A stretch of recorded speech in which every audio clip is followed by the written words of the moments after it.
নবজাতকের খারাপ লক্ষণ সমূহ হলো যদি জন্মের পরে নবজাতক খেতে পারে না বা মায়ের বুকের দুধ চুষে খেতে পারে না, নাম্বার 1।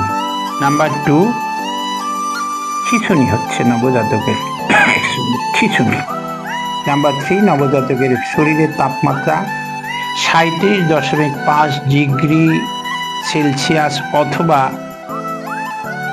35 ডিগ্রি সেলসিয়াসের কম যদি হয়, অর্থাৎ 37.5 ডিগ্রি সেলসিয়াস এর বেশি অথবা 35.5 ডিগ্রি সেলসিয়াসের কম যদি হয়। নবজাতকের যদি মাথার চাঁদিটা ফুলে যায়, নবজাতক যদি নড়াচড়া কম করে, এগুলোকে নবজাতকের ডেঞ্জার সাইন বা খারাপ লক্ষণ বলে। এসব খারাপ লক্ষণ থাকলে ইমিডিয়েটলি বাচ্চাকে হসপিটালাইজ করা লাগে।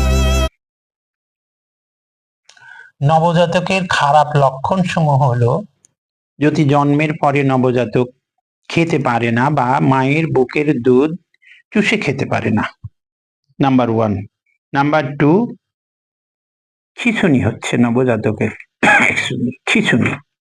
নাম্বার 3, নবজাতকের শরীরের তাপমাত্রা 37.5 ডিগ্রি সেলসিয়াস অথবা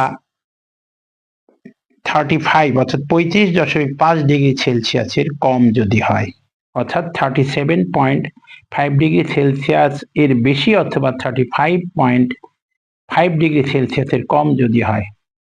নবজাতকের যদি মাথার চাঁদিটা ফুলে যায়, নবজাতক যদি নড়াচড়া কম করে, এগুলোকে নবজাতকের ডেঞ্জার সাইন বা খারাপ লক্ষণ বলে। এসব খারাপ লক্ষণ থাকলে ইমিডিয়েটলি বাচ্চাকে হসপিটালাইজ করা লাগে।